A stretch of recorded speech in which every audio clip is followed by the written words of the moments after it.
الرحمن الرحیم، السلام علیکم۔ قائم ٹی وی کے زیر اہتمام ماہ سیام پروگرام میں میں ندیٰ زیدی آپ کو خوش آمدید کہتی ہوں۔ ہمارے ساتھ موجود ہیں اس وقت محترمہ ڈاکٹر ثروت عسکری صاحبہ، جو کہ معروف مذہبی اور دینی اسکالر ہیں۔ آج کا ہمارا پروگرام حضرت فاطمہ بنت اسد سلام اللہ علیہا سے منسوب ہے۔ حضرت فاطمہ بنت اسد 55 سال قبل از ہجرت اس دنیا میں تشریف لائیں۔ آپ امام علی علیہ السلام کی والدہ ماجدہ اور ابو طالب علیہ السلام کی زوجہ محترمہ تھیں۔ جناب فاطمہ بنت اسد خواتین میں وہ دوسری خاتون ہیں کہ جو رسول اللہ صلی اللہ علیہ وآلہ وسلم پر ایمان لائیں۔ کعبے میں جو آئی ہے ممنون خدائی ہے، کعبے میں جو آئی ہے ممنون خدائی ہے، اے بنت اسد تو نے توحید دکھائی ہے۔ عین اللہ کہوں اس کو وجہ اللہ کہوں اس کو، عین اللہ کہوں اس کو وجہ اللہ کہوں اس کو، تصویر خدا کی ہے جو تو نے اٹھائی ہے۔ ہمارے ساتھ موجود ہیں اس وقت محترمہ ڈاکٹر ثروت عسکری صاحبہ۔ السلام علیکم ڈاکٹر صاحبہ۔ وعلیکم السلام۔ ڈاکٹر صاحبہ، میرا آج کا سوال آپ سے یہ ہے کہ خانہ کعبہ کی مہمان فاطمہ بنت اسد کہ جب وہ خانہ کعبہ میں موجود تھیں تو اس وقت اور آج کی جو عورت ہے ہماری، اس میں کیا فرق ہے؟ بسم اللہ الرحمن الرحیم۔ السلام علیکم۔ آج کا پروگرام بہت زیادہ اہمیت کا حامل ہے، اس لیے کہ تاریخ اسلام کی یہ اس عظیم ترین شخصیت کے بارے میں ہے کہ جس کو ہم ملکہ امامت جناب فاطمہ بنت اسد سلام اللہ علیہا کہتے ہیں۔ بلکہ مجھے یہ کہنے کی اجازت دیجیے کہ اسلام آنے کے بعد تو تاریخ میں بہت ساری مائیں آ گئیں، لیکن اسلام آنے سے پہلے تاریخ میں صرف 2 ہی مائیں نظر آتی ہیں۔ ایک نبی کی ماں نظر آتی ہے اور ایک مولود کعبہ حضرت علی ابن ابی طالب علیہ السلام کی والدہ نظر آتی ہیں۔ تو کیونکہ ماہ رمضان المبارک بھی ہے، عجیب و غریب حالات ہیں، پوری دنیا بند پڑی ہے، لاک ڈاؤن کی کیفیت ہے، کرونا وائرس ہے، نہ جانے کیا کچھ ہے۔ میں چاہتی ہوں کہ آج بی بی فاطمہ بنت اسد سے توسل کرتے ہوئے امت مسلمہ کے واسطے کچھ دعا مانگ لی جائے۔ تو سب سے پہلے میں اپنے ناظرین کی خدمت میں عرض کرنا چاہتی ہوں کہ فاطمہ بنت اسد کے گھر میں وہ در یتیم، فاطمہ بنت اسد کے گھر میں وہ در یتیم، خاندان ہاشمی کی عظمت و شوکت قدیم۔ جب ابو طالب کے گھر میں آ گیا وہ نازنین، سارے شہر مکہ میں وہ ایک ہی تھا محجبین، جس قدم بھرتے تھے سب اپنے پرائے بالیقین، اس کا چہرہ چاند جیسا، اس کی تھی بولی حسین، یعنی وہ تھا آمنہ بنت وہب کا نازنین۔ وہ مطلب کا تھا پوتا صاحب جود و کریم، صاحب صدق و صفا اور صاحب عزت نشین، واسطہ تجھ کو اسی مرسل کا رب العالمین، اب نہ کوئی دیر ہو رحمت میں اے رب کریم، بس ہمیں اب چین ہو رحمت کا ہے تیری یقین، المدد یا مصطفیٰ اور المدد رب کریم، اب نہ کوئی دیر ہو آؤ مدد کو بالیقین، مصطفیٰ یا رحمت للعالمین۔ سبحان اللہ۔ یہ میرا اپنا ہی ایک کلام تھا جو کہ میں اس عظیم شخصیت کے بارے میں جب میں سوچ رہی تھی، جو کہ جناب فاطمہ بنت اسد اور حضرت ابو طالب کا پیارا گھرانہ ہے، اور جس میں وہ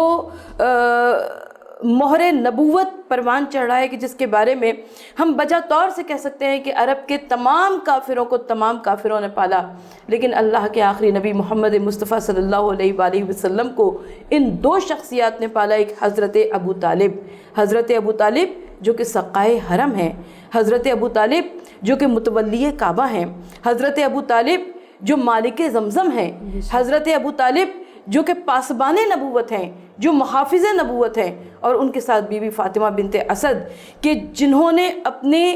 آغوش میں پالا، سینے سے لگا کر پالا، اور اتنی محبت کے ساتھ پالا کہ اللہ کے رسول صلی اللہ علیہ وآلہ وسلم نے جناب فاطمہ بنت اسد کو اپنی ماں قرار دے دیا۔ آپ کا سوال یہ ہے کہ عورت کا مرتبہ کیا ہے، عورت کی عزت کیا ہے، عورت کا احترام کیا ہے، عورت کا مقام کیا ہے؟ آج اس 14ویں صدی میں بیٹھ کر عورت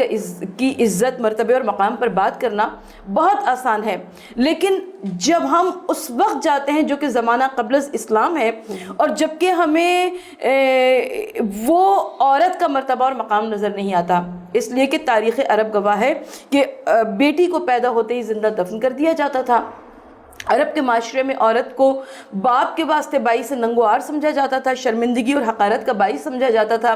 لیکن فاطمہ بنت اسد وہ شخصیت ہیں جو کہ اللہ کے رسول صلی اللہ علیہ وآلہ وسلم کی ہم نسب ہیں، اس لیے کہ حضرت عبد المطلب کے ایک فرزند جن کا نام نامی اسد ہے، یہ انہی کی بیٹی ہیں جناب فاطمہ بنت اسد، اور ان کا خاندان وہی ہے جو کہ خاندان رسالت مآب صلی اللہ علیہ وآلہ وسلم ہے، ہاشمی خون رگوں میں ہے۔ اور مجھے یہاں پر تاریخ طبقات ابن سعد کی گواہی ہے کہ اللہ کے رسول صلی اللہ علیہ وآلہ وسلم نے فرمایا کہ میں نکاح سے نکلا ہوں نہ کہ صفا سے نکلا ہوں۔ صفا جاہلیت عرب کے وہ مروجہ طریقے عقد کے کہ جن کو آج زبان سے بیان بھی نہیں کیا جا سکتا، لیکن اللہ کے رسول صلی اللہ علیہ وآلہ وسلم نے بتایا کہ ان کا گھرانہ پاک و پاکیزہ گھرانہ ہے، ان کے گھرانے میں طہارت ہے، یہ شجرہ طیبہ ہے، یہ وہ طہارت ہے، یہ وہ سلسلہ ہے کہ جس کا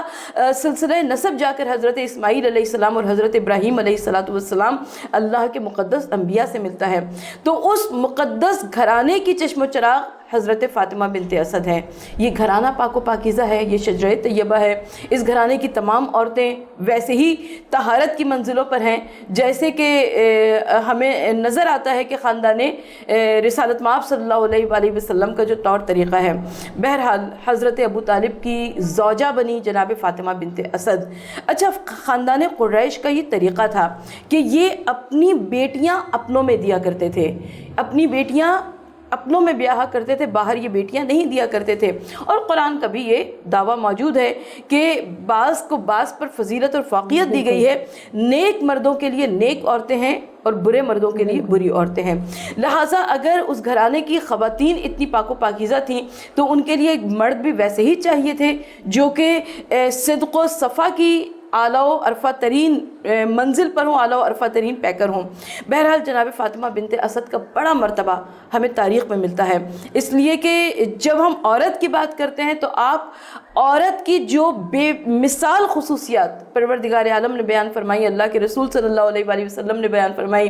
ائمہ معصومین کی احادیث میں ملتی ہیں، وہ تمام صفات، وہ تمام خصوصیات جناب فاطمہ بنت اسد میں ملتی ہیں۔ یہی وجہ ہے کہ جب جناب فاطمہ بنت اسد کی رحلت ہوئی اور مولا کائنات روتے ہوئے اللہ کے رسول صلی اللہ علیہ وآلہ وسلم کی خدمت میں آئے اور کہا کہ یا رسول اللہ صلی اللہ علیہ وآلہ وسلم، میری ماں کا انتقال ہو گیا ہے، تو آقا صلی اللہ علیہ وآلہ وسلم نے ارشاد فرمایا کہ یا علی، یہ نہ کہو کہ تمہاری ماں کا انتقال ہو گیا ہے، بلکہ یہ کہو کہ میری ماں کا انتقال ہو گیا ہے۔ تو اب اللہ کے رسول صلی اللہ علیہ وآلہ وسلم کی ماں کہلانا،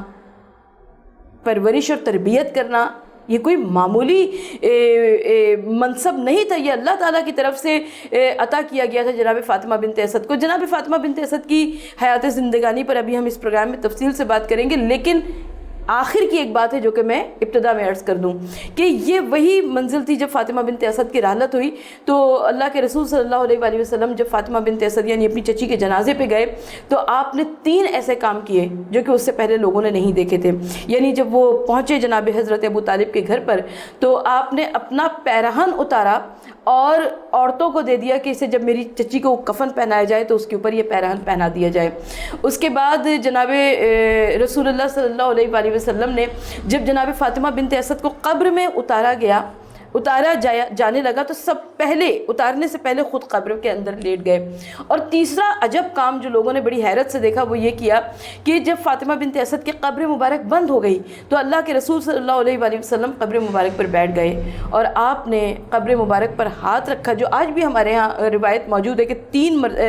7 مرتبہ کم از کم 7 مرتبہ قبر کسی کی بھی آپ مرحومین کی قبر پہ جاتے ہیں وہاں پر ہاتھ رکھتے ہیں اور کم از کم 7 مرتبہ سورہ انا انزلناہ کی تلاوت کرتے ہیں۔ اللہ کے رسول صلی اللہ علیہ وآلہ وسلم نے تلقین فرمائی اور فرمایا اب نکاح، اب نکاح، اب نکاح، اے چچی آپ کا بیٹا، اے چچی آپ کا بیٹا، اے چچی آپ کا بیٹا۔ بہت شکریہ ڈاکٹر صاحبہ۔ ایک بریک لیتے ہیں چھوٹا سا، انشاءاللہ گفتگو کا سلسلہ جاری رہے گا۔ ڈاکٹر ثروت عسکری صاحبہ ہمارے ساتھ موجود ہیں، بریک سے واپس آ کر ہم گفتگو کا سلسلہ جاری رکھیں گے۔ ناظرین کرام، ہم بریک سے واپس آ چکے ہیں، محترمہ ڈاکٹر ثروت عسکری صاحبہ ہمارے ساتھ موجود ہیں۔ یقین ہے کہ آپ ہمارا پروگرام ضرور دیکھ رہے ہوں گے۔ ڈاکٹر صاحبہ، فاطمہ بنت اسد جو ہیں ہماری بیوی، ان کی فضیلت بیان کیجیے آپ۔ دیکھیے، میں ان کے فضائل ابھی بریک پہ جانے سے پہلے بھی ہم جناب فاطمہ بنت اسد کے فضائل بیان کر رہے تھے، میں چاہتی ہوں کہ اسی روایت کو مکمل کروں، اس لیے کہ جب اللہ کے رسول صلی اللہ علیہ وآلہ وسلم نے یہ 3 حیرت انگیز کام کیے جو کہ اس زمانے کے لوگوں نے نہیں دیکھے تھے. تو بعد میں آقا صلی اللہ علیہ وسلم سے لوگوں نے پوچھا, کہا کہ یا رسول اللہ صلی اللہ علیہ وسلم یہ کیا تھا؟ تو اللہ کے رسول صلی اللہ علیہ وسلم نے فرمایا کہ ایک مرتبہ میری بزم میں اس روز کا ذکر کیا جائے گا, قیامت کے دن کا ذکر کیا جا رہا تھا کہ جب کہ لوگوں کو قبروں سے برہنہ اٹھایا جائے گا. تو میری چچی رونے لگیں. میں نے اس وقت وعدہ کیا, میں نے کہا کہ چچی آپ پریشان نہ ہو, میں رحمت للعالمین رسول یہ وعدہ کر رہا ہوں کہ آپ کو قبر سے برہنہ نہیں اٹھایا جائے گا, اسی لیے میں نے اپنا پیراہن دیا تاکہ اس پیراہن کو کفن جناب فاطمہ بنت اسد پہ پہنا دیا جائے. دوسرا کام جو کہ وہاں کے لوگوں کو عجیب سا لگ رہا تھا وہ یہ کہ جناب فاطمہ بنت اسد کو قبر میں لٹائے جانے سے قبل اللہ کے رسول صلی اللہ علیہ وسلم خود قبر میں لیٹ گئے. اللہ کے رسول صلی اللہ علیہ وسلم نے فرمایا کہ ایک مرتبہ میری بز میں عذاب قبر کا ذکر ہو رہا تھا, فشار قبر کا ذکر ہو رہا تھا. فشار قبر سب جانتے ہیں کہ جب قبر کی داہنی جانب بائیں دیوار سے اور بائیں جانب داہنی دیوار سے ملتی ہے تو مرنے والے کی ہڈیاں سرما ہو جاتی ہیں. تو جناب فاطمہ بنت اسد خوفزدہ ہو گئیں. میں نے اس وقت وعدہ کیا, میں نے کہا کہ اے چچی پریشان نہ ہو, میں اللہ کا رسول رحمت للعالمین رسول یہ وعدہ کر رہا ہوں کہ آپ ان منزلوں سے نہیں گزریں گی, لہٰذا میں اسی لیے پہلے قبر میں لیٹ گیا. ظاہر ہے اب اس قبر پر عذاب آ ہی نہیں سکتا ہے. اس کے بعد اللہ کے رسول صلی اللہ علیہ وسلم نے فرمایا, اس لیے کہ یہ واقعہ غدیر خم سے پہلے کا ہے جناب فاطمہ بنت اسد کی رحلت, کہ اللہ کے رسول صلی اللہ علیہ وسلم نے فرمایا کہ جب میری چچی پر سوال و جواب کا مرحلہ شروع ہوا تو نکیرین سوالات پوچھ رہے تھے, اور اس وقت جب پہلا سوال وحدانیت کا کیا گیا تو میری چچی فاطمہ بنت اسد نے وحدانیت کے بارے میں جواب دیا. دیکھیں یہ بھی ایک بہت بڑی دلیل ہے خاندان رسالت مآب صلی اللہ علیہ وسلم کی موحد ہونے کے لیے. اور جب رسالت مصطفیٰ کی گواہی آئی تو سوال آیا تو میری چچی نے اس کا جواب دیا. اب تیسرا سوال آیا امامت علی ابن ابی طالب علیہ السلام کا, تو میں نے قبر کے باہر سے کہا اب نے کہا چچی کہیے, کیوں نہیں کہتی, آپ کا بیٹا آپ کا بیٹا آپ کا بیٹا. تو یہ وہ مراسم نظر آتے ہیں کہ جن کو جب عرب کی سرزمین پر لوگوں نے بڑی حیرت اور تعجب سے دیکھا تو یہ در حقیقت فضائل جناب فاطمہ بنت اسد کے واسطے ایک روشن دلیل کے طور پر ہم استعمال کر سکتے ہیں. اللہ کے رسول صلی اللہ علیہ وسلم نے پرورش پائی جناب فاطمہ بنت اسد کے گھر میں. میں کیا عرض کروں, اس لیے کہ جب سیرت نگار سیرت مصطفیٰ صلی اللہ علیہ وسلم لکھتے ہیں, جب نعت خوان رسول اللہ صلی اللہ علیہ وسلم کے چاند سے چہرے کا ذکر کرتے ہیں, کالے گیسوؤں کا ذکر کرتے ہیں, ان کی کالی کملی کا ذکر کرتے ہیں, ان کی نالین کا ذکر کرتے ہیں, ان کی تمام سرکار رسالت مآب صلی اللہ علیہ وسلم کی تمام تر صفات تمام تر خصوصیات کا ذکر کرتے ہیں, تو وہ کیوں بھی بھول جاتے ہیں کہ ایک شخصیت ایسی تھی اسی سرزمین مکہ پر کہ جس نے اللہ کے آخری نبی صلی اللہ علیہ وسلم کو, عبداللہ کے یتیم بیٹے کو, آمنہ کے یتیم لال کو اپنے سینے سے لگا کر پالا ہوگا. دیکھیں کوئی تو ماں ایسی ہوگی نا جس نے آنکھوں میں سرما لگایا ہوگا, کوئی تو ماں ایسی ہوگی کہ جس نے زلفوں میں شانہ کیا ہوگا, کوئی تو ماں ایسی ہوگی کہ جس نے رسول کا پیراہن 8 سال کے تھے جب جناب فاطمہ بنت اسد کے اور حضرت عبد المطلب کے انتقال کے بعد حضرت ابو طالب کے گھر میں گئے, تو کوئی ماں تو ایسی ہوگی نا کہ جس نے لباس تبدیل کرایا ہوگا, کوئی ماں تو ایسی ہوگی کہ جس کی ممتا اس اوج کمال پر ہوگی کہ اس نے اپنے بیٹوں کے منہ میں نوالا ڈالنے سے پہلے اللہ کے رسول صلی اللہ علیہ وسلم کے منہ میں نوالا ڈالا. فاطمہ بنت اسد کس قدر مہربان تھیں اللہ کے رسول صلی اللہ علیہ وسلم پر, کہ تاریخ یہ کہتی ہے کہ ایک مرتبہ خاتم النبیین و مرسلین تاریخ کی کتابوں میں یہ واقعہ رقم ہے کہ جناب فاطمہ بنت اسد جو تھیں وہ اللہ کے رسول صلی اللہ علیہ وسلم کے لیے کھانا پہلے سے نکال کے رکھ دیا کرتی تھی. اپنے بھی بیٹے موجود تھے, 4 بیٹے موجود تھے, لیکن یتیم عبداللہ کا, آمنہ کے لال کا سب سے زیادہ خیال ہوا کرتا تھا. بہرحال جب اللہ کے رسول صلی اللہ علیہ وسلم گھر میں آئے تو کھانا موجود نہیں تھا. جناب رسول اللہ صلی اللہ علیہ وسلم نے چچی سے پوچھا, چچی نے کہا کہ شاید کھانا ختم ہو چکا ہے. اللہ کے رسول صلی اللہ علیہ وسلم صحن خانہ میں لگے ہوئے کھجور کے درخت کے قریب گئے. جناب فاطمہ بنت اسد یہ منظر دیکھ رہی تھیں, ابھی تو آپ بچے ہیں, آپ صلی اللہ علیہ وسلم کمسنی کے عالم میں, ابھی تو کوئی جانتا ہی نہیں, دعوے نبوت کیا ہی نہیں ہے. جناب فاطمہ بنت اسد نے حیرت سے یہ منظر دیکھا کہ وہ جو کھجور کے درخت کی شاخیں تھیں وہ خود بخود نیچے آنا شروع ہو گئیں, وہ جو کھجور کے پھل تھے وہ نیچے آنا شروع ہو گئے, اتنی بلندی پر آ گئے کہ حضور صلی اللہ علیہ وسلم نے ہاتھ بڑھا کر ان کھجوروں کو توڑ لیا اور شکم سیر ہو گئے. تو جناب فاطمہ بنت اسد جان رہی تھیں کہ یہ جو ان کی آغوش میں بچہ ہے یہ کوئی ایسا بچہ ہے کہ جو آنے والی تاریخ کے تمام تر صفحات کو پلٹ دے گا. ظاہر نبی مکرم، اللہ کے آخری نبی، خاتم النبیین و مرسلین، آقائے دو جہاں، والی کون و مکان، تاجدار انبیاء و مرسلین، حضرت محمد مصطفیٰ صلی اللہ علیہ وآلہ وسلم جناب فاطمہ بنت اسد کے گھر میں پروان چڑھ رہے تھے. میں ہمیشہ عرض کیا کرتی ہوں کہ پالنے والی ماں پیدا کرنے والی ماں سے کبھی زیادہ آگے نہیں بڑھ سکتی. وہ پیدا کرنے والی ماں تھی جو کہ مقام ابوہ پر حضرت آمنہ بنت وہب کا انتقال ہو گیا، اور اس کے بعد تاریخ دانوں نے، مورخین نے تاریخ اسلام کی ایک حضرت حلیمہ سعدیہ کا ایک کردار بنا دیا. میں اس کی تفصیلات میں نہیں جاؤں گی، نہ میں مذمت میں کہوں گی، نہ میں فیور میں کہوں گی، لیکن میں صرف اتنا کہوں گی کہ آج کے مسلمانوں کو، آج کے تاریخ دانوں کو حضرت ابو طالب کے احسانات کو یاد رکھنا چاہیے، جناب فاطمہ بنت اسد کے احسانات کو یاد رکھنا چاہیے. مرد کتنے ہی نیکوکار ہو، مرد کتنے ہی دیندار ہو، مرد کتنے ہی نیکی کے کاموں کو آگے بڑھانا چاہتا ہو، اگر گھر سے اس کو مدد نہ ملے، اس کی زوجہ اس کی مددگار نہ ہو، تو مرد کیسے اس نیکی کے کام کو آگے بڑھائے گا؟ جناب فاطمہ بنت اسد ایک ایسی معظمہ تھیں، ایک ایسی خاتون تھیں، ایک ایسی عظیم شخصیت تھیں کہ جو حضرت ابو طالب کے ساتھ تمام تر نیک کاموں میں شریک تھیں. ڈاکٹر صاحبہ، ولادت مولائے کائنات بی بی فاطمہ بنت اسد کعبے کے دروازے سے داخل کیوں نہیں ہوئی جبکہ چابیاں تو انہی کے پاس موجود تھیں؟ بہت خوبصورت سوال ہے آپ کا، اور اللہ رب العزت آج کے ہمارے اس پروگرام کو مقبول بارگاہ فرمائے. اس لیے کہ جناب فاطمہ بنت اسد کا ذکر ہو، خانہ کعبہ کا ذکر ہو، مولا کائنات کا ذکر ہو، مولود کعبہ کا ذکر ہو، تو دل کی کیفیت عجب ہو جاتی ہے. طواف کعبہ میں بے اختیار یاد آیا، علی کی جان شہ ذوالفقار یاد آیا، نگاہ کعبے کی دیوار پر پڑی جس دم، قسم خدا کی علی بار بار یاد آیا، اور اہل ایمان کو ولی ابن ولی یاد آیا، بت شکن روح ازا شیر جلی یاد آیا، اور جب کبھی ماہ رجب صحن حرم سے گزرے مسکراتے ہوئے کعبے کو علی یاد آیا. خانہ کعبہ اور فاطمہ بنت اسد یہ ایک عظیم مناسبت نظر آتی ہے، اس لیے کہ خانہ کعبہ وہ تھا کہ جہاں پر 360 بتوں نے بسیرا کر لیا تھا. خانہ کعبہ قریش کے پاس تھا، خانہ کعبہ کی چابیاں حضرت ابو طالب کے پاس تھیں، لیکن اگر فاطمہ بنت اسد در خانہ کعبہ سے داخل ہو جاتی تو مجھے آپ اپنے دل پر ہاتھ رکھ کر جواب دیجئے کہ آج فضیلت فاطمہ بنت اسد کے لیے کیا بات رہ جاتی ہے. آنے والا مورخ تو یہی کہتا، کفار و مشرکین تو یہی کہتے کہ بھائی سبھی جاتے تھے دروازے سے،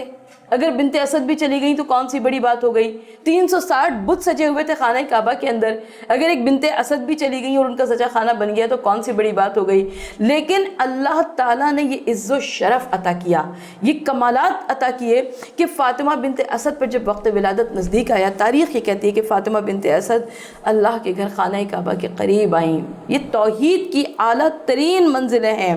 یہ واضح روشن دلیلیں ہیں کہ اللہ کے رسول صلی اللہ علیہ وآلہ وسلم کے گھرانے کو نعوذ باللہ من ذالک کوئی کافر نہ کہہ سکے. جناب فاطمہ بنت اسد عموماً دل پر ہاتھ رہے، میں بھی ایک عورت ہوں، آپ بھی ایک عورت ہے، اگر کسی عورت کے اوپر ایسا وقت نزدیک ہو تو وہ عورت اپنے گھر میں رہنے کو ترجیح دیتی ہے، اپنے گھر والوں کے ساتھ رہنے کو ترجیح دیتی ہے. یہاں پر ہمیں بات عجب نظر آ رہی ہے کہ حضرت ابو طالب گھر میں سو رہے ہیں اور فاطمہ بنت اسد گھر سے نکل کر خانہ کعبہ میں آ رہی ہیں. خانہ کعبہ میں بھی آ کر آپ دروازے سے اندر نہیں جا رہی، بلکہ روایت یہ کہتی ہے کہ آپ دیوار خانہ کعبہ کے نزدیک آئیں اور آپ نے آ کر دیوار خانہ کعبہ سے اپنے آپ کو مس کیا. آج بھی جب حجاج کرام پوری دنیا سے جاتے ہیں زائرین خانہ کعبہ بن کر، چاہے عمرہ کرنے کے لیے جائیں چاہے حج کرنے کے لیے جائیں، کوئی تفریق نہیں، چاہے اہل تسنن ہو یا اہل تشیع ہو، ایک سنت ہے، ایک روایت ہے کہ وہ اپنے آپ کو مس کرتے ہیں خانہ کعبہ سے. وہ دونوں ہاتھوں کو خانہ کعبہ کی دیوار کے اوپر رکھ کر اپنے سینے کو، اپنے پیٹ کو، اپنے جسم کو مس کر لیتے ہیں دیوار کعبہ سے. یہ سنت و روایت ہے جناب فاطمہ بنت اسد کی کہ جناب فاطمہ بنت اسد نے دیوار خانہ کعبہ کو پکڑا، اپنے آپ کو مس کیا اور کہا پروردگار عالم میں جانتی ہوں، دیکھیں اللہ کو مخاطب کر رہی ہیں، کہا کہ رب العالمین میں جانتی ہوں کہ میرے شکم میں جو بچہ ہے وہ تیرے عظمت اور جلال کی آیات میں سے ایک آیت ہے، تیری عظمت اور جلال کی روشن نشانیوں میں سے ایک نشانی ہے، تجھے واسطہ ہے اس مولود کا کہ میرے اوپر سے اس مشکل کو آسان کر دے. یعنی مادر علی بھی جانتی تھیں کہ علی کا مرتبہ کیا ہے ولادت سے قبل، اور ابھی فاطمہ بنت اسد کے دعائیہ کلمات تمام نہ ہونے پائے تھے کہ اہل مکہ نے دیکھا کہ بنت اسد کی اس دعا کے جواب میں دیوار خانہ کعبہ شق ہونا شروع ہو گئی۔ بحثیت عورت میں بات کر رہی ہوں، آپ بھی ایک عورت ہیں، میں بھی ایک عورت ہوں۔ مجھے یہ بتائیے، کوئی عورت ہو بڑی دلیر ہو، بڑی بہادر ہو، بڑی جری ہو، لیکن اس کے سامنے ایک پردہ پڑا ہوا ہو، وہ پردہ خود بخود بلند ہونے لگے، ایک دیوار ہو وہ خود بخود پھٹنے لگے، اس عورت کا دل ہل جائے گا۔ ہو سکتا ہے وہ واپس پلٹ جائے، ہو سکتا ہے وہ چیخو پکار کرے، ہو سکتا ہے لوگوں کو مدد کے واسطے بلائے، مگر یہ خاتون اتنی عظیم اور جری خاتون تھی کہ ان کے شکم مبارک میں جو بچہ تھا وہ شیر خدا تھا، وہ علی مرتضیٰ تھا۔ جناب فاطمہ بنت اسد عزم کی، استقلال کی، ثبات قدم کی منہ بولتی تصویر بن کر وہاں پر موجود رہیں، اور یہاں تک کہ دیوار کعبہ شق ہو گئی، اندر سے ندا آئی کہ میں خدائے علی و اعلیٰ تم سے مخاطب ہوں، اے بنت اسد اندر چلی آؤ۔ بنت اسد اندر چلی گئی، دیوار کعبہ دوبارہ سے جڑ گئی۔ 3 دن تک خانہ کعبہ میں مہمانی کی گئی بنت اسد کی، آسمان سے طعام جنت کا نزول ہوا، اور جب وقت ولادت نزدیک آیا تو پروردگار عالم نے جب آغوش میں شیر جیسا بچہ آ گیا بنت اسد کے، تو اللہ رب العزت نے آواز دی، کہا کہ اے بنت فاطمہ بنت اسد، میں خدائے علی و اعلیٰ تم سے مخاطب ہوں، اور اپنے فرزند کا نام تم علی رکھنا۔ ذرا سوچئے تو صحیح کہ حضرت ابو طالب 3 دن تک مکے کے لوگ پریشان تھے، اس قدر پریشان تھے کہ خانہ کعبہ کا در نہیں کھلتا ہے، وہ دروازہ نہیں کھلتا جس کے اوپر تالا پڑا ہوا تھا، وہ دیوار شق نہیں ہوتی۔ کہاں گئیں بنت اسد؟ حضرت ابو طالب کو کوئی فکر نہیں، ان کی زوجہ ہے، اور جب 3 دن گزرنے کے بعد دوبارہ بنت اسد خانہ کعبہ سے باہر نکلی تو آغوش میں شیر جیسا بچہ اٹھائے ہوئے ادھر سے رسول آ رہے ہیں، ادھر سے بنت اسد جا رہی ہیں، اور بنت اسد نے رسول کی آغوش میں علی کو دے دیا، اور اس کے بعد تاریخ اسلام کی اس عظیم ترین راستے پر چلی کہ جسے ہم اسلام کی عظیم ترین تاریخ کہتے ہیں، جس میں ہمیں ایک نبی نظر آیا، جس میں ہمیں ایک علی نظر آیا، علی کے پیچھے حضرت ابو طالب کی سیرت تھی، اور جناب فاطمہ بنت اسد کی تربیت تھی، حضرت ابو طالب کا خون تھا، اور محمد مصطفیٰ کے پیچھے آمنہ بنت وہب جیسی ماں تھی، اور حضرت عبداللہ جیسے والد گرامی تھے، اور جب یہ دونوں شخصیات ہمیں تاریخ اسلام میں ایک ساتھ نظر آئیں تو اس کے بعد ہمیں اسلام کا بول بالا نظر آیا۔ ناظرین کرام، کچھ لوگوں پہ اللہ تعالیٰ کا بہت زیادہ خاص کرم ہوتا ہے، ان کو توفیق کے ساتھ چن لیا جاتا ہے روشنی پھیلانے کے لیے، خواہ وہ علم و حکمت کی ہو یا نیکی کی۔ ایسا ہی سلسلہ محترمہ ڈاکٹر ثروت عسکری صاحبہ کی ہمراہی میں ہم لے کے چل رہے ہیں۔ ذکر اہل بیت عبادت بھی ہے اور علم و حکمت کی روشنی بکھیرنے کا وسیلہ بھی ہے۔ اللہ ہماری اس عبادت کو قبول فرمائے۔ ایک بار دوبارہ میں ڈاکٹر ثروت عسکری صاحبہ کا شکریہ ادا کرتی ہوں۔ اسی کے ساتھ پروگرام کا وقت ختم ہوا جاتا ہے۔ اللہ حافظ۔